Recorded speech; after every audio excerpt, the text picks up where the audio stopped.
चाहे मैं बोल लूँ कि नेगेटिव चार्ज इस डायरेक्शन में फ्लो कर रहा है, चाहे मैं बोल लूँ पॉजिटिव चार्ज उल्टी डायरेक्शन में फ्लो कर रहा है, बात तो एक ही है ना। आप पूरा दिन एसी चलाओगे, लेट्स सपोज एक मंथ के लिए, लेट्स सपोज हाइपोथेटिकली, तो बिजली का बिल आपको भी पता है बहुत ज़्यादा आएगा, बिकॉज एनर्जी ज़्यादा कंज्यूम कर रहा है वो। जब भी पोटेंशियल एनर्जी में चेंज आएगा, पोटेंशियल ड्रॉप तब देखने को मिलेगा। ठीक है, देखो एक यूनिट के लिए आपको कितना पे करना पड़ता है ये डिपेंड करता है स्टेट टू स्टेट, राइट। हम क्या चाहते हैं, इंडिविजुअल स्विचिंग चाहते हैं, जब चाहे हम टीवी को यूज़ कर पाएँ, right, independent of the other appliances, जब चाहे हम लाइट को यूज़ कर पाएँ।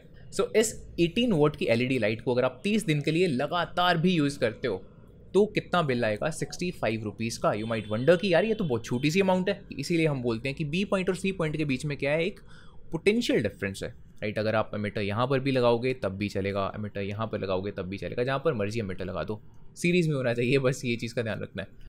Hello dear students, welcome once again to Inductive Academics. This is the one shot video of the chapter Electricity for class 10th. पूरा chapter हम cover करेंगे इसी एक वीडियो में। Let's start this video. So starting with the electric current. देखो ये चीज़ आपको पता होगी, जैसे कि लेट्स से ये कोई कंडक्टर है, इसको आपने कनेक्ट कर दिया विद अ सेल, राइट, या फिर विद द बैटरी, कुछ भी हो सकता है। इसको अगर आप ऐसे कनेक्ट करोगे तो आपको पता है कि इसमें से क्या पास होगा, इसमें से करंट पास होगा। लेकिन करंट को डिफाइन कैसे करेंगे, करंट को मेजर कैसे करेंगे, इसको कैलकुलेट कैसे करेंगे, राइट। देखो करंट बेसिकली क्या होता है, it is flow of charges, simply अगर हम बात करते हैं, राइट। मेजर ऐसे करते हैं कितना चार्ज फ्लो कर रहा है किसी एक पर्टिकुलर क्रॉस सेक्शन में से। जैसे कि लेट्स सपोज ये कंडक्टर है ना, यहाँ पर हमने एक particular cross sectional area consider कर लिया, यहाँ पर उसके सेंटर में, राइट। इसके थ्रू यहाँ से लेट्स से कितना चार्ज फ्लो करेगा, that is the electric current. कितना चार्ज कितने टाइम में फ्लो करेगा, that is the electric current, right. जैसे कि लेट्स सपोज इस पर्टिकुलर क्रॉस सेक्शन में से यहाँ से, ठीक है, हर एक सेकंड में let's suppose 10 coulomb charges move कर रहे हैं, तो करंट की वैल्यू क्या होगी, सीधा चार्ज को टाइम से आपको डिवाइड करना होगा, ठीक है। So 10 divided by 1 is equals to 10। और करंट के यूनिट्स क्या होते हैं यहाँ पे, वैसे तो देखो कूलम पर सेकंड बन गया, right, but it is equal to the ampere, ठीक है। सो जो करंट होगा इस केस में वो कितना आएगा, 10 एम्पेयर, ठीक है। ये यहाँ पर मैंने यूनिट्स लिखी हुई हैं, ये आपको पता होनी चाहिए। चार्ज के यूनिट्स कूलम, करंट के यूनिट्स एम्पेयर, ठीक है, एंड टाइम के यूनिट्स, ऐसे यूनिट्स हम सेकंड्स ही कंसिडर करते हैं। यहाँ पर जैसे आपको इस चीज़ का ध्यान देना पड़ेगा कि जो इलेक्ट्रिक करंट होता है उसकी डायरेक्शन को हम कैसे कंसिडर करते हैं, according to the flow of the positive charge, right. Because देखो चार्जेस तो दोनों ही है, नेगेटिव भी है पॉजिटिव भी है, राइट। बट बेंजामिन फ्रैंकलिन ने, बिकॉज जो स्टैटिक इलेक्ट्रिसिटी वगैरह के फिनोमिना थे उसको पॉजिटिव चार्ज के फ्लो के अकॉर्डिंगली एक्सप्लेन किया था, राइट। और बहुत सालों तक, जब तक इलेक्ट्रॉन की डिस्कवरी नहीं हुई थी, राइट, जो इलेक्ट्रिसिटी के जितने भी फिनोमिना थे उनकी एक्सप्लेनेशन हम इसी के अकॉर्डिंगली करते थे कि हाँ पॉजिटिव चार्ज फ्लो कर रहा है। लेकिन बाद में हमको पता लगा, जैसे ये सर्किट्स वगैरह होते हैं, जैसे ये चीज़ हो गई, सिर्फ एक सेल है, हमने यहाँ पे एक बल्ब कनेक्ट किया हुआ, यहाँ पर इलेक्ट्रॉन्स फ्लो कर रहे हैं, एक्चुअल में पॉजिटिव चार्ज नहीं फ्लो कर रहा, राइट। इसकी वजह से देखो, हालांकि हमको पता है कि इलेक्ट्रॉन्स का मोशन ऐसे होगा from the negative to positive, right, लेकिन क्या इसको मैं ऐसे नहीं बोल सकता, it is equivalent to the flow of the positive charge from here to here, right. चाहे मैं बोल लूँ कि नेगेटिव चार्ज इस डायरेक्शन में फ्लो कर रहा है, चाहे मैं बोल लूँ पॉजिटिव चार्ज उल्टी डायरेक्शन में फ्लो कर रहा है, बात तो एक ही है ना, ठीक है। सो बिकॉज स्टार्टिंग से हम इस करंट के फिनोमिनास को पॉजिटिव चार्ज के अकॉर्डिंगली एक्सप्लेन करते आए हैं, तो अब भी हम उसी के साथ स्टिक करते हैं।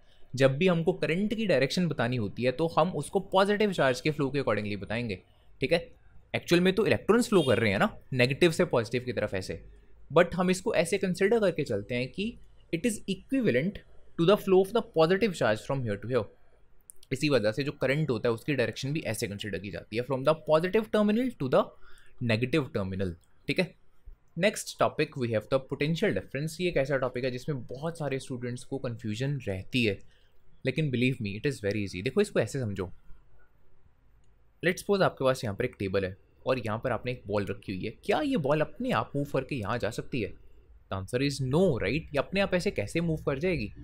सेम यहाँ पर इलेक्ट्रॉन्स हैं इस सर्किट में, राइट, जो ये ब्लू कलर में मैंने शो किए हुए हैं, दीज आर द इलेक्ट्रॉन्स। क्या ये इलेक्ट्रॉन्स अपने आप बिना इस बैटरी की हेल्प से एक पर्टिकुलर डायरेक्शन में मूव करना स्टार्ट कर देंगे? The answer is no, right. दोनों चीज़ों का आंसर नो है। लेकिन देखो, अगर उस टेबल को मैं ऐसे रख दूँ, राइट, एक स्लोप क्रिएट कर दूँ, तब पॉसिबल है ना। जैसे ही मैं बॉल यहाँ पर रखूँगा, वो बॉल क्या करेगी, यहाँ से नीचे की डायरेक्शन में मूव करना स्टार्ट कर देगी, है ना। और वी कैन क्लियरली सी कि इस पर्टिकुलर पॉइंट पे इसकी पोटेंशियल एनर्जी ज़्यादा होगी बिकॉज हाइट ज़्यादा है।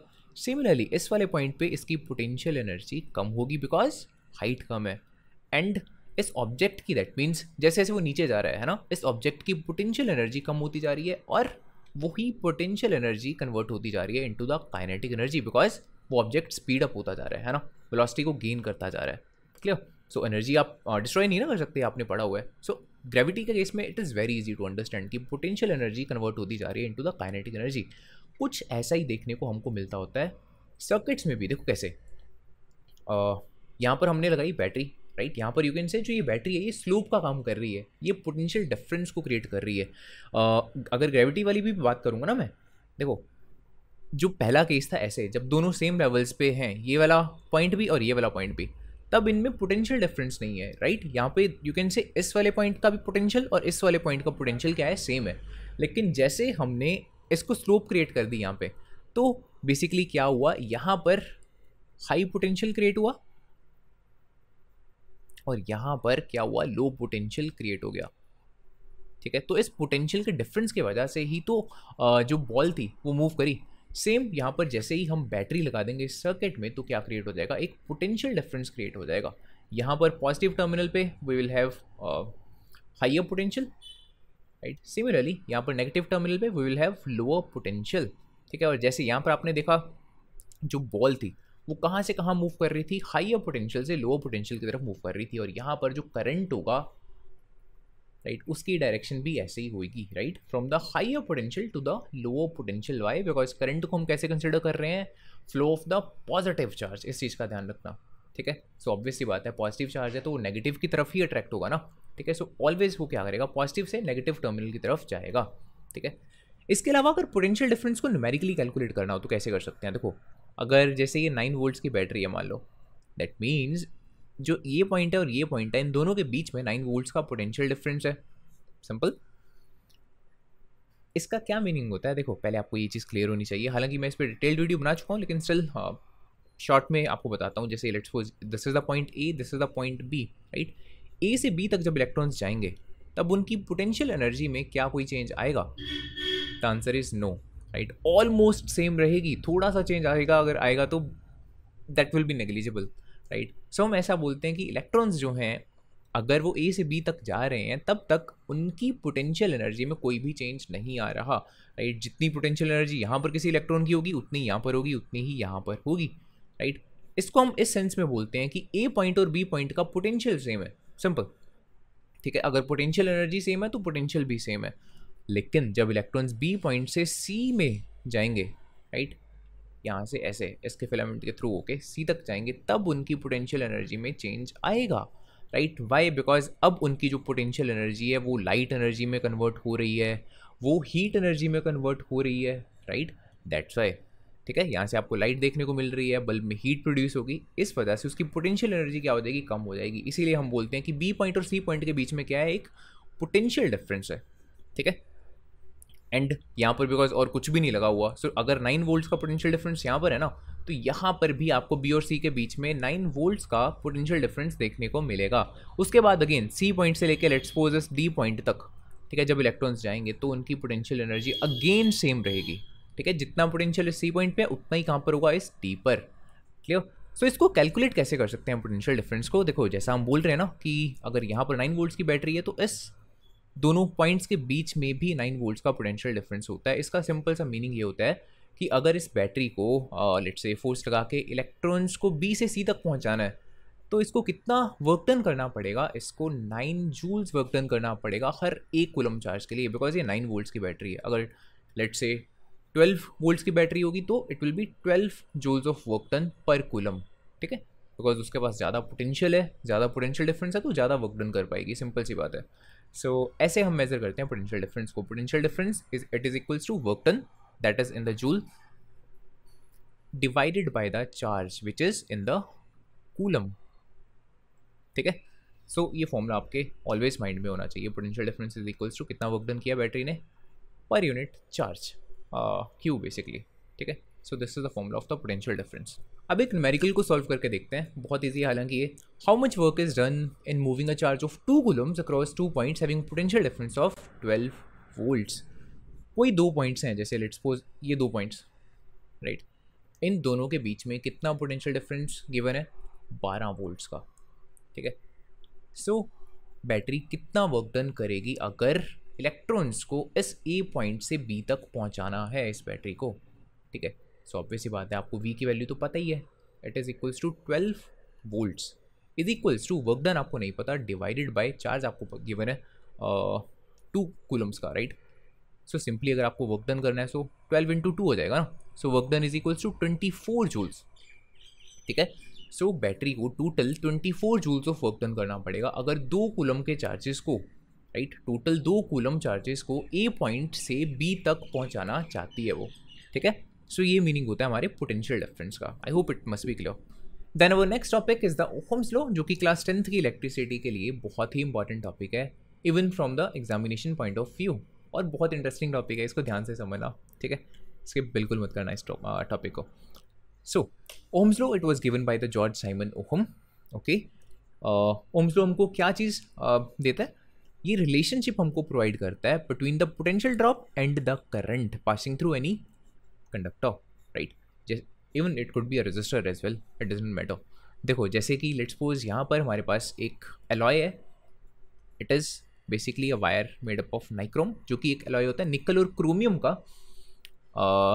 हालांकि it is a conductor but still it is not very good conductor अगर मैं कॉपर वगैरह से कंपेयर करूँगा, राइट। कॉपर और नाइक्रोम को अगर मैं कंपेयर करूँगा तो copper is very good conductor, लेकिन नाइक्रोम उसके कंपैरिजन में इतना अच्छा कंडक्टर नहीं है, राइट। ये काफ़ी हद तक करंट को क्या करता है, रेजिस्ट करेगा, उसको रोकने की कोशिश करेगा, ओके। अब देखो अगर हमको लेट्स से इन दोनों पॉइंट्स के बीच में पोटेंशियल ड्रॉप गिवन हो, लेट्स से V वोल्ट, है ना, और इसके थ्रू कितना करंट पास हो रहा है, let's say that is the I, तब इस V और I के बीच में रिलेशनशिप क्या होगा वो हमको पता लगता है इस ओहम लॉ से, ठीक है, from the Ohm's law. So let's see कैसे इसका एक्सपेरिमेंटल सेटअप क्या है, देखते हैं इसको।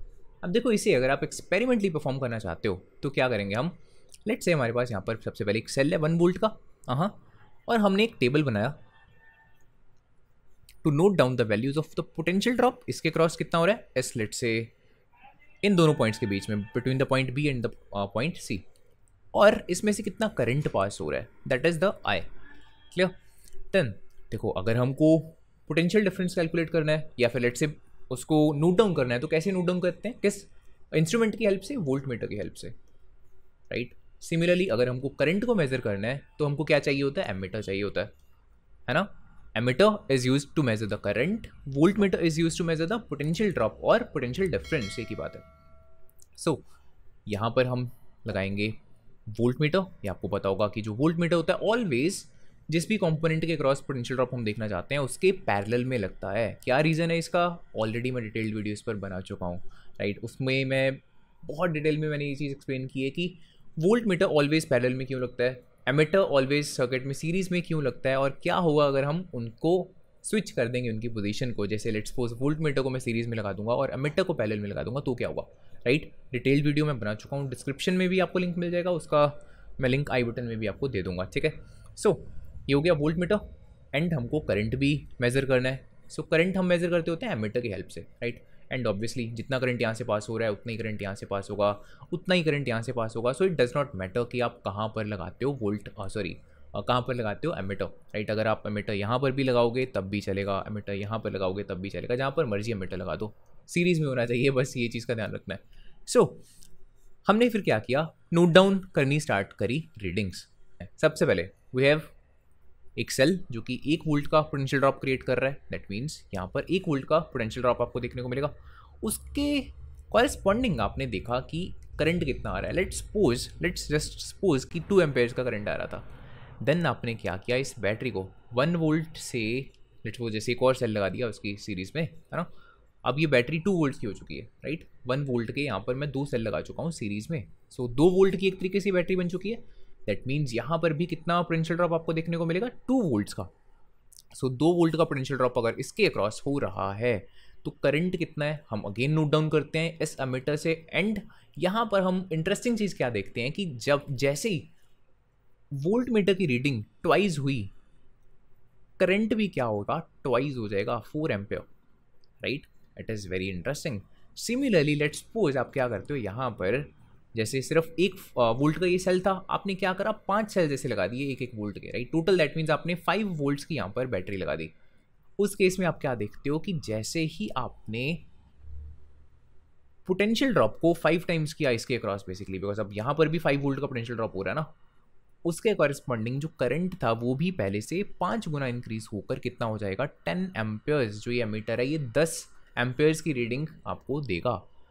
It is very interesting, right, कि जितने टाइम्स आप पोटेंशियल ड्रॉप को बढ़ा रहे हो उसके कॉरेस्पॉन्डिंगली करंट भी क्या कर रहा है, बढ़ रहा है, ठीक है। और मोस्ट इंटरेस्टिंग चीज़ ये है कि उतने टाइम्स बढ़ रहा है। अगर पोटेंशियल ड्रॉप 10 गुना हुआ तो करंट भी 10 गुना हुआ। अगर पोटेंशियल ड्रॉप आप 100 टाइम्स करोगे तो करंट भी 100 टाइम्स हो जाएगा। सिमिलरली अगर कम करेंगे तब भी ये चीज़ वैलिड रहे। जैसे कि पोटेंशियल डिफरेंस को अगर मैं आधा करूँगा तो करंट भी आधा रह जाएगा, विच इज़ वेरी इंटरेस्टिंग। इस चीज़ को हम ऐसे लिखते हैं कि V is proportional to I, right. That means जो जितना टाइम्स हम इस क्वांटिटी को चेंज करेंगे उतने टाइम्स जो सेकंड क्वांटिटी है वो भी क्या होगी, चेंज हो जाएगी, ठीक है। So V is proportional to I, ठीक है। अब आपको पता होगा कि जब हम प्रोपोर्शनैलिटी से इक्वल टू पर आते हैं, मेरे को एग्जैक्ट रिलेशन चाहिए, V is equals to this multiply by this, तब हमको क्या करना पड़ता है, इस क्वांटिटी से I के साथ जैसे एक कांस्टेंट मल्टीप्लाई करना पड़ता है, and that is the resistance over here, ठीक है, जो कि यहाँ पर बेसिकली इस मटेरियल पर डिपेंड करेगी कि ये कौन सा मटेरियल है, ठीक है। So V is equals to I into R, this is the Ohm's law. Secondly एक और चीज़ देखो, जैसे यहाँ पर हमने बोला V is proportional to I, right. जब भी दो क्वांटिटीज़ प्रोपोर्शनल होती हैं, डायरेक्टली प्रोपोर्शनल होती हैं, तो उनके बीच में अगर हम ग्राफ प्लॉट करते हैं, जैसे यहाँ पर देखो पोटेंशियल ड्रॉप है, यहाँ पर करंट है, तो ऑलवेज वो ग्राफ स्ट्रेट लाइन ग्राफ आता है, ठीक है। स्ट्रेट लाइन से हम ये चीज़ बोल सकते होते हैं कि हाँ कि दो क्वांटिटीज़ डायरेक्टली प्रोपोर्शनल है। सिमिलरली कोई भी लेट्स सपोज आप कोई एक्सपेरिमेंट कर रहे हो, कोई A क्वांटिटी थी, कोई B क्वांटिटी थी, और आपने ग्राफ प्लॉट किया और वो स्ट्रेट लाइन आया, then you can safely say कि हाँ जो A है that is directly proportional to the B। जितने टाइम्स आप A को बढ़ाओगे उतने टाइम्स B भी इंक्रीज करेगा, ठीक है। So this is the meaning of this proportionality. Then our next topic is the resistance of system of resistors. सबसे पहले रेजिस्टर्स क्या होते हैं, यहाँ पर आप इमेज देख रहे हो, these are the resistors, right. इनका काम क्या होता है, करंट को रिड्यूस करना, नाम से पता लग रहा है। रेजिस्टर क्यों बोल रहे हैं, बिकॉज इनकी रेजिस्टेंस बहुत ज़्यादा होती है, ठीक है। सो किसी भी सर्किट में अगर करंट बहुत ज़्यादा पास हो रहा हो और हमको चाहिए कि करंट को कम करना है, तो हम क्या करेंगे, रेजिस्टर को यूज़ करते हैं, ठीक है, ओके। अब देखो मोस्टली क्या होता है, हर केस में सिर्फ एक रेजिस्टर से आपका फ़ायदा नहीं होता, right. By the way this is the symbol for the resistor, ठीक है। एक रेजिस्टर से कई बार आपका फ़ायदा नहीं होता, आपको मल्टीपल रेजिस्टर्स भी यूज़ करने पड़ते हैं अगर आप डिज़ायर्ड लेट से करंट चाहते हो, राइट, एंड में। अब मल्टीपल अगर आप रेजिस्टर्स को यूज़ करना चाहते हो तो उनको कनेक्ट करने के भी अलग अलग तरीके हो सकते हैं, राइट। सो उसको ही एग्जैक्टली हम इस टॉपिक में पढ़ने वाले हैं। टॉपिक का नाम यही है ना, resistance of system of resistors, right. System का मतलब क्या है, कॉम्बिनेशन ऑफ रेजिस्टर्स है। एक से ज़्यादा रेजिस्टर्स को हम आपस में कैसे कंबाइन करके यूज़ कर सकते हैं किसी भी सर्किट में, ठीक है। सो लेट्स से एक तरीका तो देखो ये हो सकता है कि जैसे ये एक रेजिस्टर है, राइट, उसके पैरेलल में मैं एक और रेजिस्टर रखूं, राइट, और जो इनके ये हेड्स हैं, राइट, इन दोनों को आपस में कंबाइन कर दूं लाइक दैट, और जो इनकी टेल्स हैं जैसे ये दो वाले पॉइंट्स, इनको आपस में कंबाइन कर दूं, ठीक है। बिकॉज इस कॉम्बिनेशन में मैंने दोनों रेजिस्टर्स को एक दूसरे के पैरेलल में रखा था ऐसे, राइट, जैसे पैरेलल लाइंस होती हैं बेसिकली, इसीलिए ऐसे कॉम्बिनेशन को क्या बोलते हैं, रेजिस्टर्स इन पैरेलल। ये पैरेलल कनेक्शन है रेजिस्टर्स का।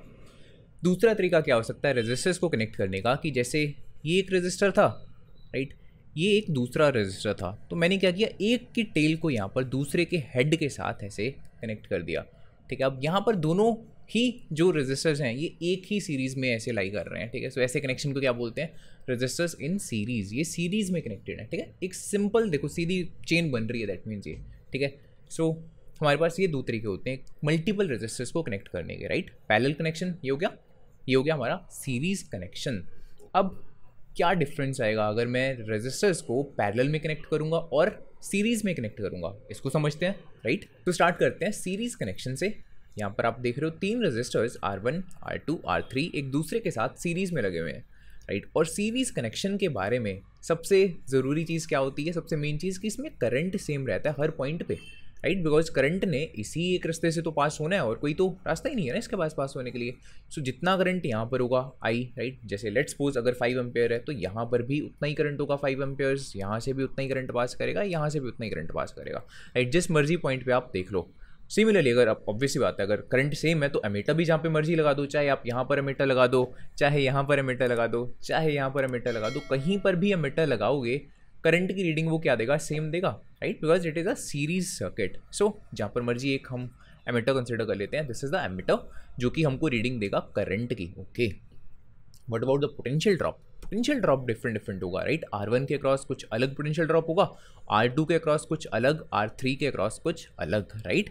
करंट जब यहाँ से पास कर रहा है, या लेट्स सपोज इलेक्ट्रॉन्स की सेंस में मैं समझाता हूँ इस चीज़ को, पोटेंशियल ड्रॉप को, इलेक्ट्रॉन्स जब यहाँ से नेगेटिव से इधर इस रेजिस्टर्स में से पास होकर जाएंगे, राइट। सो देखो सबसे पहले वो इसमें से जैसे पास कर रहे हैं लेट्स से, ठीक है, तो इस ए पॉइंट से लेके बी तक तो उनकी पोटेंशियल एनर्जी में कोई चेंज ही नहीं आने वाला, right, because it is a conducting wire, ठीक है। लेकिन जब वो इस रेजिस्टर से पास करके बी से सी तक पास होंगे इलेक्ट्रॉन्स, तब उनकी पोटेंशियल एनर्जी क्या करेगी, ड्रॉप करेगी। वाई? बिकॉज पोटेंशियल एनर्जी यहाँ पर हीट एनर्जी में कन्वर्ट होगी जब वो रेजिस्टर से पास करेंगे, है ना। जब वो यहाँ से पास होंगे तो आपको यहाँ से कुछ हीट डिसिपेट होती नजर आएगी, जिसकी वजह से उनकी पोटेंशियल एनर्जी कम हो जाएगी, ठीक है, और इसी को हम बोलते हैं उसके कॉरेस्पॉन्डिंगली यहाँ पर कुछ पोटेंशियल का ड्रॉप आपको देखने को मिलेगा। सिमिलरली कुछ पोटेंशियल ड्रॉप यहाँ पर भी होगा, कुछ पोटेंशियल ड्रॉप यहाँ पर भी होगा। एंड इंटरेस्टिंग चीज़ ये है कि जितना जितना यहाँ पर पोटेंशियल ड्रॉप हो रहा है, लेट्स से यहाँ पर V1, इसके अक्रॉस V2, इसके अक्रॉस V3, इन तीनों का जो सम होगा वो इस V के इक्वल होगा। जैसे कि लेट्स से अगर ये 9 वोल्ट्स की बैटरी है ना, तो अगर आपको कुछ ऐसा देखने को मिलेगा, यहाँ पर मान लो 2 वोल्ट्स का पोटेंशियल ड्रॉप, यहाँ पर कुछ 5 वोल्ट्स का पोटेंशियल ड्रॉप, यहाँ पर अगेन 2 वोल्ट्स का पोटेंशियल ड्रॉप, राइट। सो 5, 6, 7, 8, 9 सबको प्लस करके ये इसके इक्वल आएगा, ठीक है। जनरली मैंने एक एग्जांपल दिया आपको रैंडमली। ये पोटेंशियल ड्रॉप किस पे डिपेंड करेंगे, उनकी रेजिस्टेंस पर, राइट। जिसका जितनी रेजिस्टेंस जिस रेजिस्टर की ज़्यादा होगी वहाँ पर उतना ही आपको क्या देखने को मिलेगा, potential drop, according to the Ohm's law, V equals to IR, right. Current तो सेम ही है, राइट। करंट बिकॉज इस पूरे सर्किट में सेम है, that means V is proportional to R in this series circuit. जितनी ज़्यादा रेजिस्टेंस होगी किसी भी रेजिस्टर की, उसके क्रॉस उतना ही ज़्यादा पोटेंशियल ड्रॉप होगा। Simple, okay. अब देखो अगर मेरे को इस सर्किट की ओवरऑल रेजिस्टेंस कैलकुलेट करनी है तो मैं कैसे कर सकता हूँ। हमने कंसिडर किया कि इस वाले रेजिस्टर के क्रॉस जो पोटेंशियल ड्रॉप है दैट इज़ V1, यहाँ V2 और इसके क्रॉस V3, राइट। इस वायर में से पोटेंशियल ड्रॉप नहीं होगा, इस वाली कंडक्टिंग वायर में से भी पोटेंशियल ड्रॉप नहीं होगा, because it is a conducting wire. इसमें से ना तो हीट डिसिपेट हो रही है बहुत ज़्यादा, ना आपको कोई और फॉर्म में एनर्जी दिखाई दे रही है। सो पोटेंशियल एनर्जी अगर इलेक्ट्रॉन्स की सेम ही रह रही है लेट्स से इस ए पॉइंट से बी तक, सो पोटेंशियल ड्रॉप भी कैसे होगा, सिंपल ना, ठीक है। सो सारा पोटेंशियल ड्रॉप यहीं पर आपको देखने को मिलेगा इन रजिस्टर्स के अक्रॉस। इसीलिए जो V है it is equals to V1 plus V2 plus V3। Secondly हमने देखा था करंट सेम है इस पूरे सर्किट में, because it is a series circuit, that means इस वाले रजिस्टर में से जो करंट पास हो रहा है दैट इज ऑल्सो आए, यहाँ से भी आए और यहाँ से भी आए, राइट। दैट मीन्स जो ये V1 मैंने लिखा हुआ है यहाँ पर, इसको मैं ऐसे लिख सकता हूँ ना, I into R1, okay. Similarly यहाँ पे V2 is equals to I into R2, just Ohm's law को यूज़ कर रहा हूँ। यहाँ पर V3 is equals to I into R3, और इन जनरल भी जो टोटल पोटेंशियल ड्रॉप होगा it will be equal to the I into जो टोटल रेजिस्टेंस है इस सर्किट की, ठीक है। अब मैं ऐसे क्यों लिख रहा हूँ, बिकॉज देखो लेट्स से जो ये वाली इक्वेशन है इसको इक्वेशन नंबर 1 देते हैं। यहाँ पर मैं V की वैल्यू ये वाली पुट कर सकता हूँ, V is equals to I into R, है ना, I इंटू R।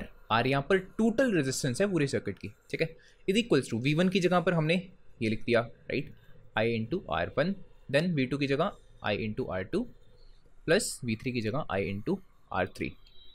तो ये हमारी इक्वेशन बन चुकी है, ठीक है। यहाँ पर देखो एक चीज़ का ध्यान दो कि जो करंट है वो यहाँ पर मैंने सेम ही कंसिडर किया हुआ है, right, because it is a series circuit. यहाँ पर I1, I2, I3 वगैरह हम नहीं कंसिडर कर सकते बिकॉज करंट है ही सेम, इसलिए, ठीक है। अब यहाँ पर भी I है, इन सभी टर्म्स के पास भी I है, सो हम I को क्या कर सकते हैं, कॉमन ले सकते हैं, राइट। I को अगर मैं कॉमन लूँगा फिर मैं कैंसिल आउट कर सकता हूँ, राइट। और I को कॉमन लेने के बाद ऐसे IR is equals to I R1 plus R2 plus R3, right. I हमने कर दिया कैंसिल आउट और हमारे पास R की वैल्यू आ जाती है R1 plus R2 plus R3, ठीक है। दैट मीन्स जो टोटल रेजिस्टेंस होगी इस सर्किट की वो क्या होगी, इन तीनों इंडिविजुअल रेजिस्टेंसेस का सम होगी।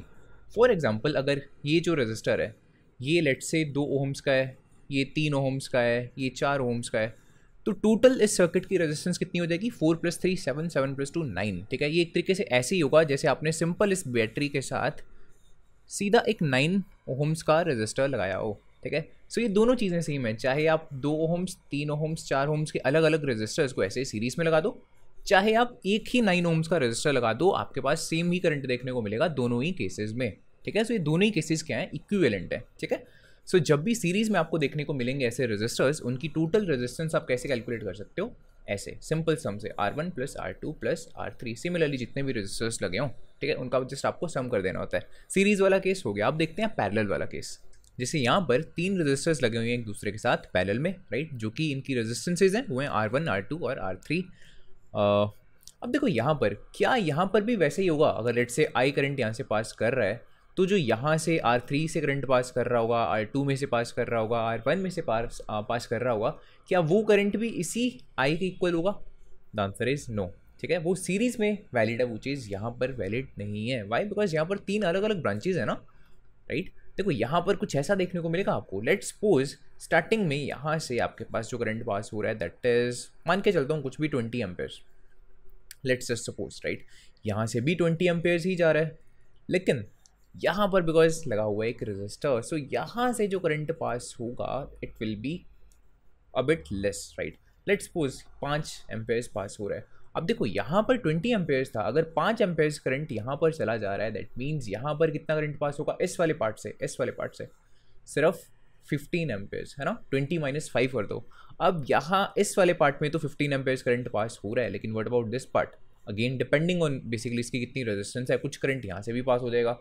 ठीक है, लेट्स सपोज कुछ 8 एम्पेयर्स करंट यहाँ से पास हो गया, डिपेंडिंग ऑन इसकी रेजिस्टेंस। यहाँ पर बाद में देखेंगे डिटेल में, V = IR वगैरह के एग्जांपल लेके, फिलहाल जिसमें एक ओवरव्यू दे रहा हूँ। ठीक है, अगेन 15 में से 8 एम्पेयर्स करंट अगर इसमें से पास हो रहा है, दैट मीन्स यहाँ पर भी 80 होगा। सिमिलरली अगर यहाँ पर 5 था ना, तो यहाँ पर भी 5 ही होगा, ये तो आपको पता है, राइट, बिकॉज यहाँ पर तो ये सीरीज में है दोनों पॉइंट्स, राइट। अब 15 में से अगर 8 एम्पेयर्स यहाँ पर चला जा चुका है करंट, दैट मीन्स इस वाले पार्ट से करंट कितना पास होगा? It will B 7 Ampere's. ठीक है, फर्दर अगेन यहाँ पे भी 7 एम्पेयर्स ही देखने को मिलेगा, यहाँ पर भी 7 एम्पेयर्स ही होगा, यहाँ पर भी 7 एम्पेयर्स होगा, लेकिन इस नोड से पास करने के बाद 8 और 7 एम्पेयर्स जो ये दोनों चीज़ें हैं, ये दोनों अगेन एडअप हो जाएंगी और कितना बनाएंगे यहाँ पे? 8 + 7 15 एम्पेयर्स करंट। ठीक है, उसके बाद अगेन इस वाले पॉइंट पर पहुंचने के बाद अगेन जो ये 15 एम्पेयर्स है और जो ये 5 एम्पेयर्स है, ये अगेन एडअप होंगे और यहाँ पर कितना करंट होगा? 20 एम्पेयर्स, एंड अगेन यहाँ पर 20 एम्पेयर्स। सो जहाँ से आपने स्टार्ट किया था 20 एम्पेयर्स से बेसिकली, राइट, वहाँ पर ही हम पहुँच चुके हैं। सो राइट, स्टार्टिंग में भी 20 एम्पेयर्स ही करंट था, लास्ट में भी 20 एम्पेयर्स ही रहेगा, ऑब्वियस ही बात है। ठीक है, सो ऐसा कुछ यहाँ पर आपको देखने को मिलेगा पैरेलल सर्किट में। सो आप क्लियरली देख रहे हो यहाँ पर R1 में कितना करंट पास हो रहा है, जैसे 7 एम्पेयर्स, R2 में से 8 एम्पेयर्स, R3 में से 5 एम्पेयर्स, ऐसे अलग अलग करंट आपको देखने को मिल सकता है अगर इनकी रेजिस्टेंसेज अलग अलग हैं, राइट। हाँ, अगर रेजिस्टर्स जो ये लगे R1, R2, R3, इनकी रेजिस्टेंसेज भी सेम ही हुई है ना, जैसे मान लो दोनों ही तीनों ही 2-2 ओम्स की रेजिस्टेंसेज हैं, 2 ओम, 2 ओम, 2 ओम, तो हाँ हो सकता है कि जो ये करंट है हर केस में सेम हो, बट जनरली सेइंग हम क्या बोलेंगे कि करंट इस वाले केस में डिफरेंट ही होगा, बिकॉज हमको नहीं पता कि जो रेजिस्टर्स हैं उनकी रेजिस्टेंसेज क्या हैं। ठीक है, so current is going to be different, लेकिन what about the potential difference? जैसे लेट्स सपोज ये एक पॉइंट है A, this is the point B, A से बी के बीच में कितना पोटेंशियल डिफरेंस है? 9 वोल्ट्स का, है ना। यहाँ पर 9 वोल्ट्स की बैटरी है, सो इसका सिंपल सा काम है ए और बी के बीच में 9 वोल्ट्स का पोटेंशियल डिफरेंस जनरेट करना। व्हाट अबाउट लेट्स से यहाँ पर एक पॉइंट लेते हैं C, here is a point D, C और डी के बीच में कितना पोटेंशियल डिफरेंस होगा? ये भी 9 वोल्ट्स ही होगा, बिकॉज ए से लेके सी तक पोटेंशियल ऑलमोस्ट क्या होता है? सेम होता है, because it is just a conducting wire. यहाँ पे कोई रजिस्टर नहीं लगा हुआ जिसकी वजह से पोटेंशियल ड्रॉप होगा। ठीक है, पोटेंशियल ड्रॉप जब हम बोलते हैं ना, इस चीज़ का ध्यान रखना, राइट, बहुत कम वीडियोस में आपको एक्सप्लेन किया हुआ मिलेगा ये वाला पार्ट। पोटेंशियल ड्रॉप जब भी हम बोलते हैं ऑलवेज रेजिस्टर्स के अक्रॉस होता है। क्यों भाई रेजिस्टर के अक्रॉस ही क्यों होता है? बिकॉज इलेक्ट्रॉन्स की पोटेंशियल एनर्जी यहाँ पर ही डिक्रीज होती है, कंडक्टिंग वायर में से जब वो पास कर रहे हैं तब उनकी पोटेंशियल एनर्जी में कोई चेंज नहीं आता। इसी वजह से हम बोलते हैं कि ए और सी के बीच में, जैसे यहाँ पर, राइट, पोटेंशियल ड्रॉप नहीं आ रहा है, राइट, एग्जैक्टली सेम पोटेंशियल पर हैं ये दोनों पॉइंट्स। जब भी पोटेंशियल एनर्जी में चेंज आएगा, पोटेंशियल ड्रॉप तब देखने को मिलेगा। ठीक है, ओके, लेकिन जब इलेक्ट्रॉन्स रेजिस्टर में से पास करते हैं तब उनकी पोटेंशियल एनर्जी क्यों चेंज होती है? बिकॉज वो पोटेंशियल एनर्जी हीट एनर्जी में कन्वर्ट होती है, राइट? सो ऑब्वियस ही बात है, अगर पोटेंशियल एनर्जी हीट एनर्जी में कन्वर्ट हो गई तो पोटेंशियल एनर्जी तो कम हो गई ना, इसी की वजह से तो पोटेंशियल ड्रॉप आ रहा है, ठीक है? So simple. सो यहाँ से ए और C point exactly same potential पे हैं बिकॉज यहाँ पर कोई रजिस्टर नहीं लगा हुआ, ठीक है? सिमिलरली बी और डी, ये दोनों पॉइंट्स भी क्या है, एक्जैक्टली सेम पोटेंशियल पर होंगे। सो इसी वजह से सी और डी के बीच में भी जो पोटेंशियल ड्रॉप आपको देखने को मिलेगा ये 9 वोल्ट्स का होगा। सिमिलरली यहाँ पर भी 9 वोल्ट, सिमिलरली यहाँ पर भी 9 वोल्ट्स, ठीक है? So let's say this point is E, this point is F, so V E F is equals to 9 volts. We, let's say in points को नाम दे देते हैं जी और एच। यहाँ पर भी पोटेंशियल डिफरेंस आपको 9 वोल्ट्स का ही देखने को मिलेगा, ठीक है? सो पैरेलल में आप देख रहे हो, कोई भी आप पॉइंट कंसिडर कर लो, राइट? हर रजिस्टर के अक्रॉस जो पोटेंशियल डिफरेंस है वो एक्जैक्टली सेम है in the parallel. Current different होगा, राइट? लेकिन जो पोटेंशियल डिफरेंस है it is going to be same. So ये होता है हमारे पैरेलल वाले रजिस्टर में। अगर आपको ये वीडियो अच्छी लग रही है तो प्लीज़ इस वीडियो को लाइक कर देना, राइट? और नीचे कमेंट करके मेरे को ज़रूर बताना कि आपको ये वीडियो कैसी लग रही है, बिकॉज बहुत मेहनत लगती है ऐसी ही वीडियोज़ बनाने में, ठीक है? ओके, अब यहाँ पर हम देख चुके हैं कि जो करंट है वो अलग अलग रजिस्टर्स में डिफरेंट आपको देखने को मिलेगा, लेकिन पोटेंशियल डिफरेंस तो सेम होगा, ये तो हमको पता लग गया, राइट? दैट मीन्स हम ऐसा कंसिडर कर सकते हैं कि लेट्स से यहाँ से अगर करंट पास हो रहा है आई, तो यहाँ से जो पास होगा इट इज़ I1, राइट? इस रजिस्टर से जो पास होगा इट इज़ I2, यहाँ से जो पास होगा वो I3। ओ एक मिनट, ये R1 था ना, सो इसको I1 लेते हैं, right? Sorry, this is I2, this is I3, ठीक है? This is the I, right ना? करंट ने बिकॉज ऐसे यहाँ से पास होना है, so that's why the direction similarly यहाँ से ऐसे पास होगा और यहाँ से ऐसे पास होगा। ओके, अब देखो टोटल करंट, बिकॉज यहाँ पर जैसे मैंने एक्सप्लेन किया था 20 एम्पेयर्स वाली एग्जांपल लेकर, बट यहाँ पे हमको थोड़ी ना पता कितना करंट पास हो रहा होगा, बट हम ऐसे तो बोल सकते हैं ना कि जो टोटल करंट है ये I, it will be the sum of I1 plus I2 plus I3। Simple, इन सभी करंट का क्या होगा, सम होगा ये टोटल करंट। लेकिन पोटेंशियल डिफरेंस तो हर केस में सेम है, दैट मीन्स यहाँ पर भी पोटेंशियल ड्रॉप V है, यहाँ पर भी V, यहाँ पर भी V। अब देखो यहाँ पर पहले रजिस्टर के लिए मैं ओम्स लॉ को कैसे यूज़ कर सकता हूँ, V is equals to I1 into R1, इसके लिए V is equals to I2 into R2, इसके लिए V is equals to I3 into R3, right? और यहाँ पर ओवरऑल अगर मैंने बात करनी हो V is equals to I into R, right? अब यहाँ पर I की वैल्यू चाहिए मेरे को, I की वैल्यू मैं यहाँ से निकाल सकता हूँ, V by R is equals to, यहाँ पर मेरे को वैल्यू चाहिए I1 की, I1 की वैल्यू यहाँ से निकल आएगी, right? V by R1। Similarly यहाँ से I2 की वैल्यू आ जाएगी हमारे पास V by R2 plus V by R3, यहाँ से हम V कॉमन ले सकते हैं, right? V by R is equals to 1 by R1 plus 1 by R2 plus 1 by R3, and यहाँ से V की कैंसिलेशन हो जाएगी और हमारे पास एंड रिजल्ट क्या बनेगा, 1 by R is equals to 1 by R1 plus 1 by R2 plus 1 by R3, ठीक है? सो ये हमारा रिजल्ट है पैरेलल वाले केस में। 1 बाई R जो होता है वो किसके इक्वल होता है, 1 by R1 plus 1 by R2 plus 1 by R3, ठीक है? सो अगर हमको वैल्यूज़ दी हुई हैं, जैसे लेट्स सपोज ये 2 ओम्स का है, ये 3 ओम्स का है, ये 4 ओम्स का है, तो सिंपली हमको यहाँ पर वैल्यूज़ को पुट करना होगा, राइट? एलसीएम वगैरह लेके एडअप करना होगा, और लेट्स सपोज एडअप करने के बाद आपकी वैल्यू यहाँ पर कुछ भी आती है, रैंडमली मैं लिख रहा हूँ 3/5 मान लो, ठीक है? तो ये ज़रूर याद रखना कि लेफ्ट हैंड साइड पर यहाँ पर आपके पास 1 बाई R है, आपको लास्ट में फ्लिप करनी पड़ेंगी वैल्यूज़ ऐसे, ठीक है? तो देन आपके पास ओवरऑल रिजल्ट आएगा, ठीक है? नाउ कुछ एग्जांपल्स लेकर देखते हैं। लेट्स सपोज आपके पास 3 रजिस्टर्स हैं, एक 2 ओम्स का, एक 3 ओम्स का और एक 4 ओम्स का। R3 is equals to 4 ohms, ठीक है? इनको अगर सीरीज़ में कनेक्ट करेंगे तो कितनी ओवरऑल रेजिस्टेंस निकल कर आएगी आपको पता है। सीरीज़ में जब कनेक्टेड करेंगे तब इनका रिजल्ट सिंपल होगा, R1 plus R2 plus R3। So 2 plus 3 5, 5 plus 4 9 ohm, simple. ये हो गया सीरीज़ वाला केस। What about the parallel one, यहाँ पर क्या होगा, 1 by R is equals to 1 by R1, that means 1 by 2 plus 1 by R2 plus 1 by R3। So 1 by R is equals to, LCM इसका ले लो 12, 6 प्लस 4 प्लस 3, दैट मीन्स ये कितना हो गया 13 बाई 12, है ना? सो R की वैल्यू लास्ट में, बिकॉज हमको फ्लिप करना है, अभी 1 बाई R की वैल्यू यही है, सो 1 बाई R से फ्लिप करके हमारे पास यहाँ पर आ गया R, और यहाँ पे फ्लिप करेंगे तो कितना बन जाएगा 12/13, राइट? इसको डिवाइड करोगे तो 0 पॉइंट समथिंग आपका आंसर यहाँ पर आ जाएगा। ये ओवरऑल रेजिस्टेंस आ जाएगी अगर इन तीनों को आप लगाओगे पैरेलल में, ठीक है? अब देखो अगर हम रेजिस्टर्स की बात करें, एक तो हो गया ये रजिस्टर हमारे पास, राइट, जिसको हम यूज़ कर सकते हैं to reduce the amount of current flowing in a particular circuit. लेकिन ऐसा तो है नहीं कि सिर्फ इनकी ही रेजिस्टेंस होती है। अगर हम सिंपल कोई वायर भी लेते हैं, लेट्स सपोज आयरन की कोई वायर है, राइट, या किसी और मटेरियल की वायर है, सो कुछ ना कुछ रेजिस्टेंस तो हर मटेरियल की होती है। वाई?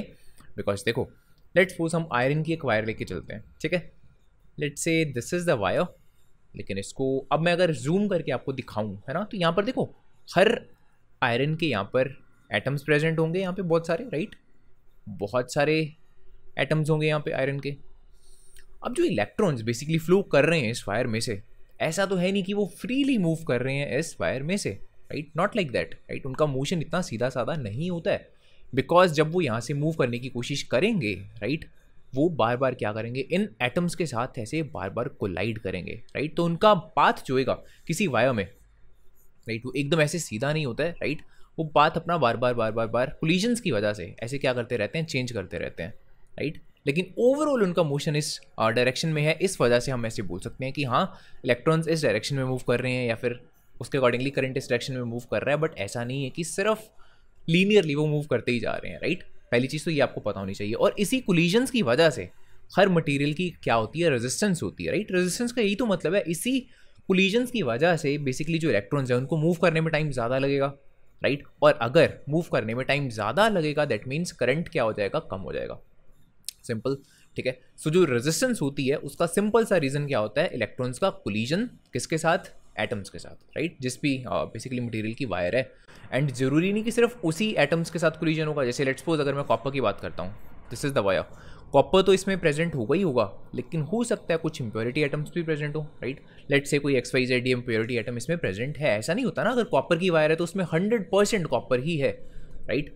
ऐसा हो सकता है, मे भी हो सकता है वो 99% कॉपर हो, 98% कॉपर हो, कुछ ना कुछ इंप्योरिटी एटम्स जनरली उसमें प्रेजेंट होते हैं, ठीक है। तो उसके साथ भी कोलाइड करेगा, ठीक है। सो मल्टीपल आपको कोलिजन्स देखने को मिलते हैं। सो सिंपल सी बात क्या है, जितने ज़्यादा कोलिजन्स होते हैं उतनी ज़्यादा रेजिस्टेंस होती है किसी भी मटेरियल की, जितने कम कोलिजन्स होंगे उतनी कम रेजिस्टेंस होगी किसी भी मटेरियल की। लेकिन ये रेजिस्टेंस डिपेंड किस पर करती है, जैसे कि लेट्स सपोज अगर मैं बात करूँ, एक वायर है ये कॉपर की, एक वायर मैंने कंसिडर कर ली आयरन की, ठीक है। तो किसकी रेजिस्टेंस कम होगी, किसकी रेजिस्टेंस ज़्यादा होगी, ये हम कैसे पता लगा सकते हैं, आइए इसको देखते हैं।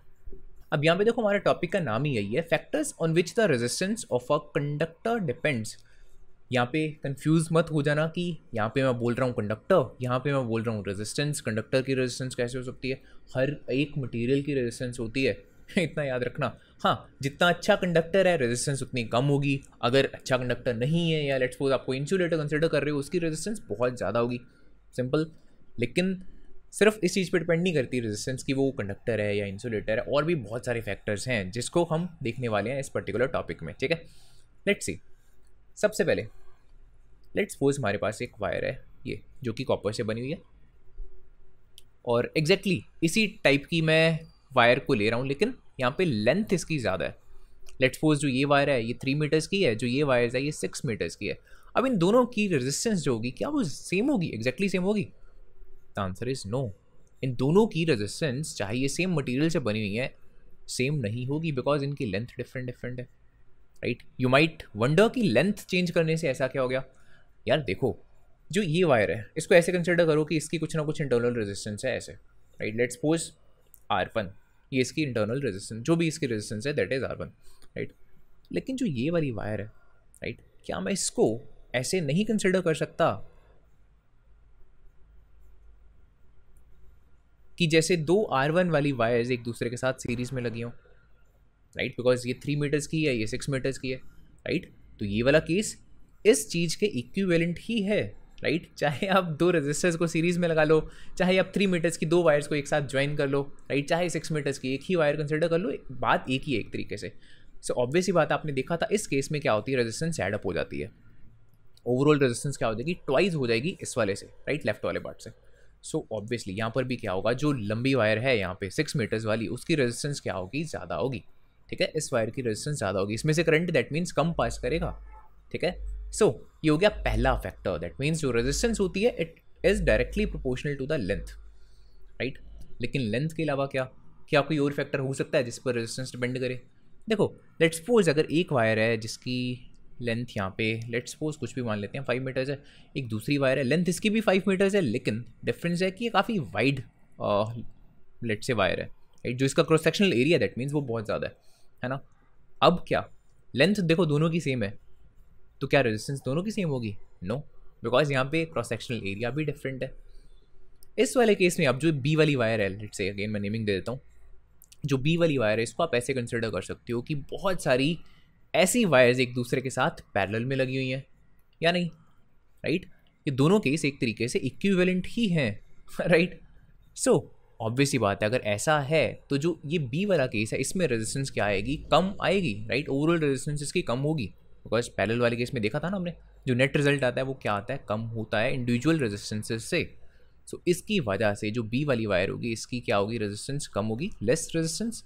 जो ए वायर है इसकी रेजिस्टेंस क्या होगी? ज़्यादा होगी, या मोर रेजिस्टेंस आप बोल लो राइट। दैट मीन्स जो रेजिस्टेंस है वो एरिया पे डिपेंड करती है, लेकिन नॉट डायरेक्टली, इनवर्सली, है ना। एरिया ज़्यादा तो रेजिस्टेंस कम, देखा आपने यहाँ पे, क्लियर? एरिया कम तो रेजिस्टेंस ज़्यादा, ठीक है। सो उल्टा हिसाब है यहाँ पे, इसलिए इनवर्सली प्रोपोर्शनल लिखा है, 1/a लिखा हुआ है। अदरवाइज अगर सीधा सीधा रिलेशन होता तो इसको भी मैं ऐसे लिखता, R is proportional to A, right. It is, जब भी ऐसा लिखा होता है तो we call it directly proportional, ठीक है। जब भी ऐसा होता है we call it inversely proportional, ठीक है। तो ये चीज़ें पता होंगी आपको, ओके। अब हमारे पास दो फैक्टर्स आ चुके हैं, लेंथ का और एरिया का। अब अगर मेरे को इन दोनों फैक्टर्स को कंबाइन करना हो तो देखो ऐसे लिख सकता हूँ, R is proportional to L/A, है ना, सिंपल। मैंने इन दोनों को कंबाइन कर लिया, लेंथ के डायरेक्टली प्रोपोर्शनल थी, एरिया के इनवर्सली प्रोपोर्शनल है रेजिस्टेंस, तो मैं ऐसे लिख सकता हूँ R is proportional to length by area.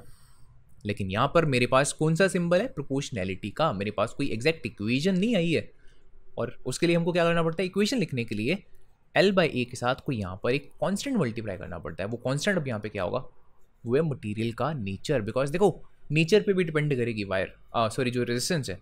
Let's say अगर मैं एक वायर लेता हूँ यहाँ पे जिसकी जो लेंथ है वो लेट्स सपोज कुछ भी 4 मीटर्स है, और कोई पर्टिकुलर इसका एरिया है, और एक दूसरी वायर है, सब कुछ सेम है। देखो लेंथ भी मैं सेम कंसिडर कर रहा हूँ, क्रॉस सेक्शनल एरिया भी सेम है, लेकिन द डिफरेंस इज दैट कि ये कॉपर से बनी हुई है, ये लेट्स सपोज आयरन से बनी हुई है। क्या रेजिस्टेंस सेम होगी दोनों की? नहीं ना। हालांकि देखो लेंथ भी सेम है, एरिया भी सेम है, लेकिन कुछ ना कुछ और फैक्टर यहाँ पे ज़रूर आ रहा है जिसकी वजह से इनकी रेजिस्टेंस अलग अलग है, ठीक है। So that is the nature. लेकिन नेचर को मैं सच थोड़ी ना लिख दूंगा, R is equals to nature into length by, right. Nature के लिए हमारे पास एक कांस्टेंट है rho, which is the resistivity, ठीक है। रेजिस्टिविटी यहाँ पे बेसिकली रेजिस्टिविटी की वैल्यू होती है, you don't need to remember, लेकिन एनसीईआरटी में कुछ डाटा आपके गिवन है, राइट। वो आप देख सकते हो कि हाँ कौन से मटेरियल की कितनी रेजिस्टिविटी होती है। अगेन सिंपल, जो मटेरियल अच्छा कंडक्टर होगा उसकी रेजिस्टिविटी कम होगी, जो मटेरियल बहुत अच्छा कंडक्टर नहीं होगा या लेट्स से इंसुलेटर है उसकी रेजिस्टिविटी उतनी ज़्यादा होगी, ठीक है। सो ये हमारे पास एंड रिजल्ट आता है यहाँ पे, R is equal to rho L/A। जो ये सिंबल है इसको बोलते हैं रो, RHO, राइट। ये आपको पता होना चाहिए, थोड़ा स्टाइलिश सा पी है एक तरीके से, ठीक है। अब हमारा अगला टॉपिक है इलेक्ट्रिक पावर। देखो पावर क्या होती है? क्या आपने कभी कुछ इलेक्ट्रिकल अप्लायंसेस पर ऐसे ये चीज लिखी देखी है, वॉट? जैसे यहाँ पर लिखा हुआ 18 वॉट, राइट, यहाँ पर लिखा हुआ 14 वॉट।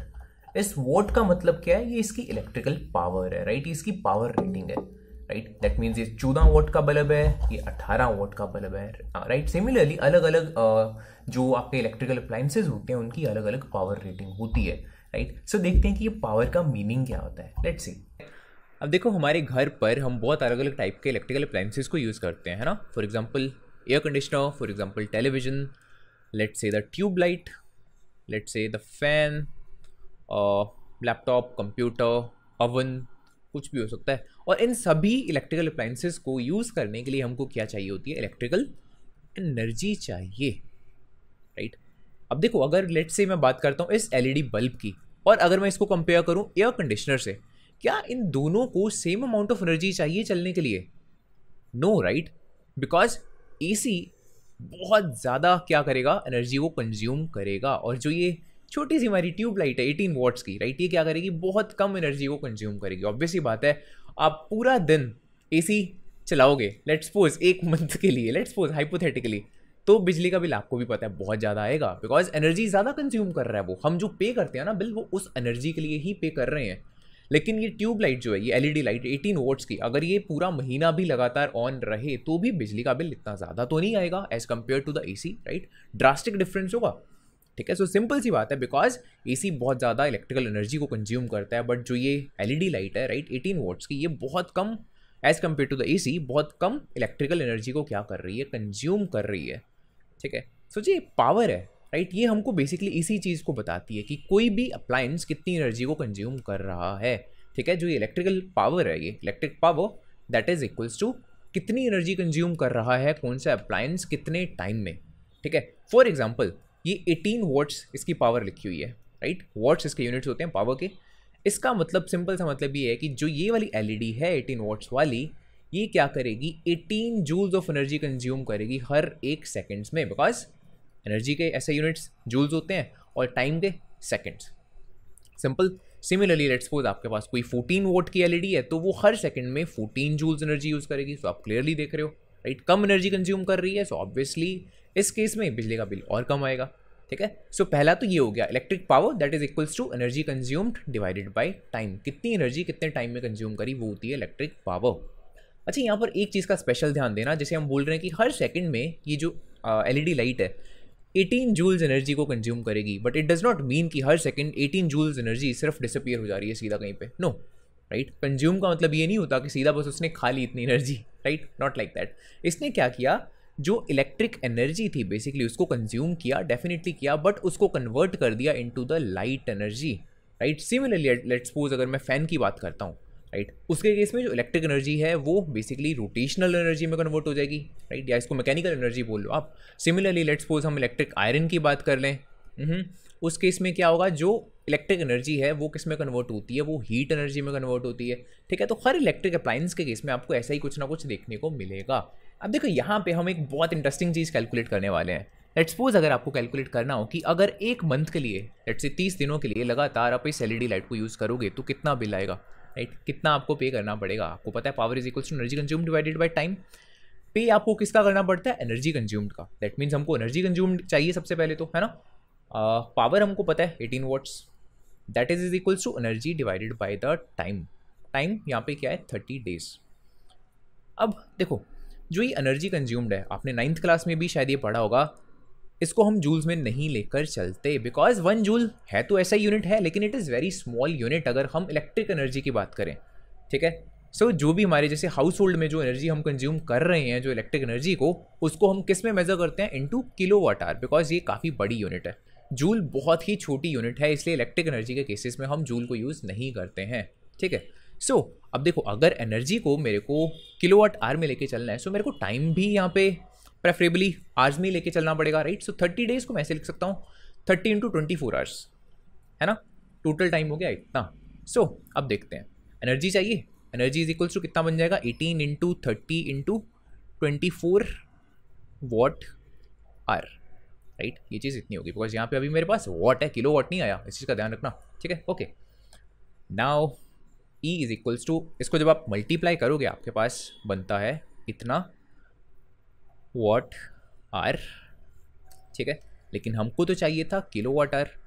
सो इसको मैं सिंपली ऐसे लिखने वाला हूँ, 12.96 into 1000 watt hour. Why? Because 1000 watt is equals to 1 kilo watt, right? K का मतलब यही होता है ना। So E is equals to 12.96 kilo watt hour, ठीक है? इतनी एनर्जी कंज्यूम करेगी ये एलईडी लाइट एक मंथ में, 30 दिनों में। अब देखो, जो 12.96 किलोवाट आवर आया है, इसको अप्रॉक्सीमेट करके दैट मीन्स मैं 13 किलोवाट आवर ले लेता हूँ। 13 यूनिट्स एनर्जी कंज्यूम करी इस 18 वोट की एलईडी लाइट ने 30 दिनों में, ठीक है? अब इसके लिए मेरे को कितना पे करना पड़ेगा, कैसे निकाल सकता हूँ?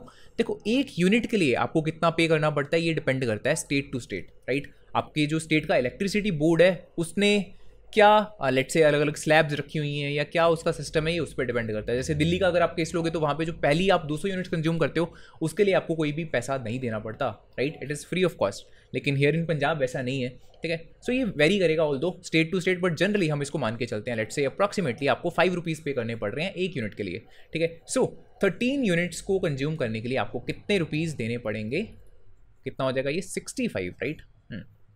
ठीक है?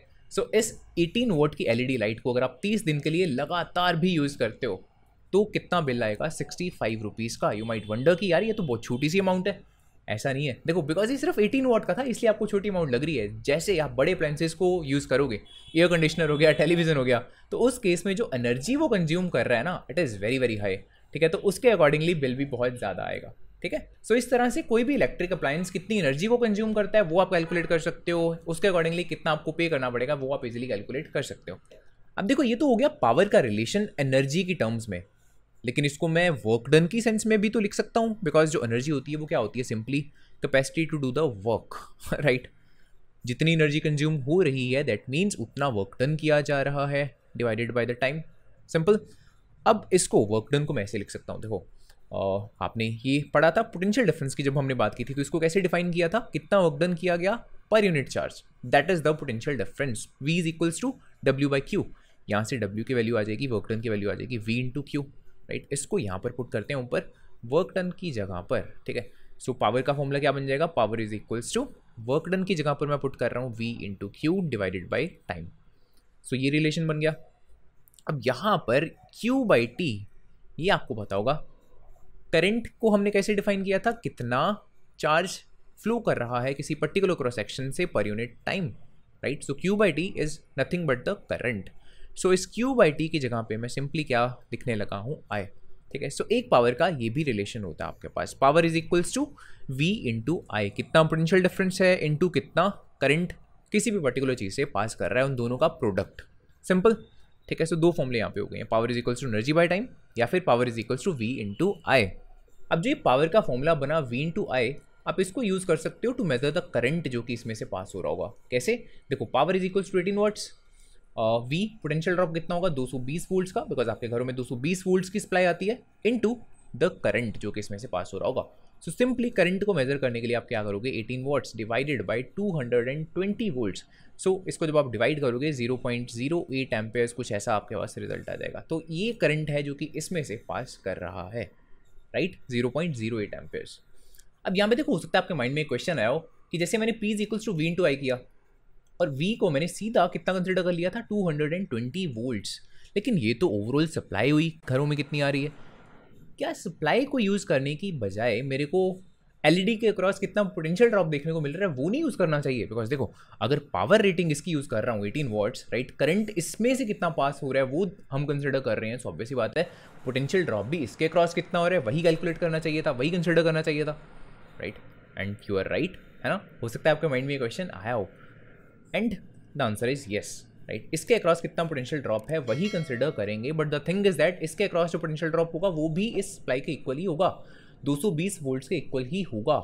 Now you might wonder why, ऐसा कैसे हो सकता है, बिकॉज आपके घरों में जो सर्किट यूज होता है that is a parallel circuit, and हमने पढ़ा था कि पैरेलल में जो पोटेंशियल डिफरेंस होता है वो हर एक लेट्स से इक्विपमेंट के अक्रॉस कितना होता है, सेम होता है, एग्जैक्टली सेम, राइट। देखा था हमने ऐसे, लेट्स सपोज जैसे यहाँ पर एक बैटरी है, हियर इज अ रेजिस्टर, फिर इसके साथ एक पैरेलल में रेजिस्टर लगा हुआ है, फिर इसके साथ एक पैरेलल में रेजिस्टर लगा हुआ है, लेट्स सपोज, राइट। सो अगर यहाँ पर V वोल्ट्स का पोटेंशियल डिफरेंस है, यहाँ पर भी उतना ही होगा, यहाँ पर भी उतना होगा, है ना। इस वजह से इसके अक्रॉस भी जो पोटेंशियल ड्रॉप होगा वो भी 220 वोल्ट्स का ही होगा, ठीक है। एक तो ये बात होगी। दूसरा क्वेश्चन उसका आपके माइंड में ये आ रहा होगा कि घरों में हम पैरेलल सर्किट ही क्यों यूज़ करते हैं for the appliances, series circuit क्यों नहीं यूज़ करते, बिकॉज सीरीज वाला सर्किट बहुत प्रॉब्लमेटिक चीज़ है। देखो यहाँ पे अगेन मैं डीसी की एग्जांपल लेके चल रहा हूँ, राइट। ऑल्दो आपके घरों में एसी सप्लाई आ रही है but the concept again is the same, ठीक है। लेट्स सपोज ये कोई रजिस्टर है R1, अगेन जरूरी नहीं कि रजिस्टर ही हो, यहाँ पे कोई इलेक्ट्रिक अप्लायंस भी हो सकता है, ये कोई दूसरा रजिस्टर है या फिर कोई दूसरा इलेक्ट्रिक अप्लायंस हो सकता है यहाँ पे। अब लेट्स से अगर आप यहाँ से इस R1 को हटा देते हो या इसको स्विच ऑफ कर देते हो, ठीक है, तो क्या करंट इसमें से पास करेगा? No, right. R2 में से कैसे पास कर देगा? देखो यहाँ से लेट्स सपोज अगर आपने ये वाला रजिस्टर हटा दिया ऐसे, ठीक है, तो ऑब्वियस ही बात है अब यहाँ से R2 में से भी करंट पास नहीं कर रहा होगा, बिकॉज सर्किट अब कंप्लीट नहीं है, ठीक है। सो ये प्रॉब्लम होती है सीरीज़ में। क्या आप ऐसा चाहते हो कि लेट्स सपोज अगर आपका टीवी ऑफ है तो आप कोई भी चीज़ यूज़ ना कर पाओ, या लेट्स सपोज आपकी कोई एक इलेक्ट्रिक अप्लायंसेस ऑफ है तो आप किसी भी चीज़ को यूज़ ना कर पाओ? No, right. हम क्या चाहते हैं, इंडिविजुअल स्विचिंग चाहते हैं, जब चाहे हम टीवी को यूज़ कर पाएँ, right, independent of the other appliances, जब चाहे हम लाइट को यूज़ कर पाएँ। सो उस वजह से हम किसको प्रेफर करते हैं, हम पैरेलल सर्किट को प्रेफर करते हैं। अदरवाइज एक टाइम पर या तो सभी चीज़ें ऑन रहेंगी या सभी चीज़ें ऑफ रहेंगी, ठीक है, which is not desirable thing, ठीक है। तो ये आपको चीज़ें पता होनी चाहिए। सो जितनी भी हमारी सप्लाई घरों में आ रही है 220 वोल्ट्स की, ठीक है, तो हर एक अप्लायंस को उतनी ही मिलेगी, ठीक है। यहाँ पर भी इसको 220 वोल्ट्स ही मिल रही है। और एक और चीज़ का ध्यान रखना, जैसे कि लेट्स सपोज मैं मोबाइल फ़ोन की बात करता हूँ, राइट। मोबाइल फ़ोन को एक्चुअल में 220 वोल्ट्स नहीं चाहिए होते हैं चार्जिंग के लिए, उसको बहुत कम चाहिए, लेकिन घरों में तो 220 वोल्ट्स ही आ रही है। फिर लेट्स सपोज अगर मोबाइल फ़ोन को चार्जिंग के लिए जस्ट 5 वोल्ट चाहिए, 10 वोल्ट चाहिए, लेट्स सपोज, राइट, तो 220 वोल्ट से 5 वोल्ट कैसे होगा? वो काम होता है चार्जर का, ठीक है। 220 वोल्ट्स को वो किस में कन्वर्ट कर रहा है, 5 वोल्ट्स या 10 वोल्ट्स में, बट जो इनपुट वोल्टेज है वो तो 220 वोल्ट्स ही है, राइट। इसका आपको ध्यान रखना पड़ेगा यहाँ पे, ठीक है। So this is our last topic of this chapter, heating effect of the electric current. देखो हमने पढ़ा ये चीज़ कि जैसे कोई भी रजिस्टर होता है, अगर उसमें से हम करंट पास करते हैं, हमने ऐसे बैटरी अप्लाई कर दी है ना, this is the positive terminal, this is the negative, that means current इस डायरेक्शन में ऐसे मूव करेगा। और जब करंट यहाँ से पास करता है इस रजिस्टर में से, तो आपको यहाँ पर क्या देखने को मिलता है? हीट एनर्जी आपको प्रोड्यूस होती दिखाई देती है, राइट। हीट एनर्जी डिसिपेट होगी बेसिकली इस रजिस्टर में से। वाई? बिकॉज देखो हमने पढ़ा था पोटेंशियल ड्रॉप होता है, राइट। इलेक्ट्रॉन्स की एनर्जी जब वो रजिस्टर में से पास होते हैं तो क्या होती है? ड्रॉप होती है, राइट। उसी की वजह से पोटेंशियल ड्रॉप होता है। लेकिन वो पोटेंशियल एनर्जी कहाँ जाती है? बेसिकली कन्वर्ट हो जाती है into the heat energy, right. Potential energy electrons की कन्वर्ट हो जाती है इनटू द हीट एनर्जी, जिसकी वजह से पोटेंशियल एनर्जी कम हो जा रही है। उसी वजह से हम बोलते हैं कि जो ये ए पॉइंट है और बी पॉइंट है, इनके बीच में क्या है? एक पोटेंशियल ड्रॉप है या पोटेंशियल डिफरेंस है बेसिकली, राइट। ओके, लेकिन अगर आपको कैलकुलेट करना हो कि कितनी हीट एनर्जी डिसिपेट हो रही है इस रजिस्टर में से, उसको कैलकुलेट करने का कोई तरीका है क्या हमारे पास? लेट्स सपोज आपको रेजिस्टेंस पता है इसकी कितनी है, लेट्स से आपको करंट पता है कितना पास हो रहा है, क्या कोई हमारे पास मेथड है जिसकी हेल्प से हम इस हीट को कैलकुलेट कर पाएँ? The answer is yes, right. We have a method, we have a law basically, Joule's law of heating, right, जिसको हम इस टॉपिक में पढ़ने वाले हैं कि किस तरह से हम उस हीट एनर्जी को कैलकुलेट कर सकते हैं। Let's see. सो डेरिवेशन के लिए मैं स्टार्ट करने वाला हूँ पावर से। देखो पावर के अब तक हम दो फॉर्मूले पढ़ चुके हैं, एक तो V इंटू आई, सेकेंडली कितनी एनर्जी कंज्यूम हुई डिवाइडेड बाय कितने टाइम में बेसिकली, है ना। इन दोनों को मैं इक्वेट कर सकता हूँ बिकॉज ये भी पावर ही है, ये भी पावर ही है ना, दोनों की वैल्यू तो सेम ही होगी ना। दैट मीन्स मैं ऐसे लिख सकता हूँ E is equals to V into I into T, right. कितनी एनर्जी कंज्यूम हो रही है किसी भी लेट से रजिस्टर के द्वारा, that is E, okay, and that is equals to V into I into T. अब देखो एनर्जी कंज्यूम्ड, लेट्स सपोज जैसे मान लो इस रजिस्टर ने कुछ टाइम में 10 जूल्स एनर्जी को कंज्यूम किया, कहाँ गई वो एनर्जी? सीधा खत्म हो जाएगी क्या? नहीं, that is against the law of conservation of energy. That means इस एनर्जी को इसने किसी ना किसी और फॉर्म ऑफ एनर्जी में कन्वर्ट किया होगा। और आपको पता होगा रजिस्टर इस पोटेंशियल एनर्जी को बेसिकली किस में कन्वर्ट करेगा? इनटू द हीट एनर्जी, ठीक है। सो 10 जूल्स पोटेंशियल एनर्जी जो थी इलेक्ट्रॉन्स की, वो बेसिकली किस में कन्वर्ट हो जा रही है? Into 10 joules of let's say heat energy, ठीक है। सो यहाँ पर जो ये E है, राइट, जो बेसिकली कितनी एनर्जी कंज्यूम करी इस रजिस्टर ने, इसको मैं ऐसे भी लिख सकता हूँ कि heat is equals to VIT, because उतनी ही हीट एनर्जी भी यहाँ से डिसिपेट होगी, simple, right. So H is equals to V into I into T. अब यहाँ पर V की जगह IR पुट कर सकता हूँ मैं using the Ohm's law, right. और ये फॉर्मूला क्या बन जाएगा? H is equals to let's say I into R into I into T, that means H is equals to I square RT, and this is our Joule's law of heating, ठीक है। सो इसकी help से किसी भी register में से कितनी heat dissipate हो रही है वो आप कैलकुलेट कर सकते हो। अगर आपके पास करंट गिवन है, उसकी रेजिस्टेंस गिवन है और आपको टाइम गिवन है, बेसिकली जितने टाइम के लिए उसमें से करंट पास हो रहा है। आई होप स्टूडेंट्स आपको ये वीडियो अच्छी लगी होगी, इन्फॉर्मेटिव लगी होगी। प्लीज़ अगर आपको ये वीडियो अच्छी लगी हो, इस वीडियो को लाइक करना मत भूलना, राइट। अपने फ्रेंड्स वगैरह के साथ शेयर कर देना, और अगर आप फ्यूचर में ऐसी और वीडियोस देखना चाहते हो तो इस चैनल को सब्सक्राइब करना मत भूलना, बिकॉज इस चैनल पर बहुत सारा ऑसम कंटेंट प्रेजेंट है और काफ़ी सारा ऑसम कंटेंट अभी आना बाकी भी है, right. Thanks for watching and keep supporting.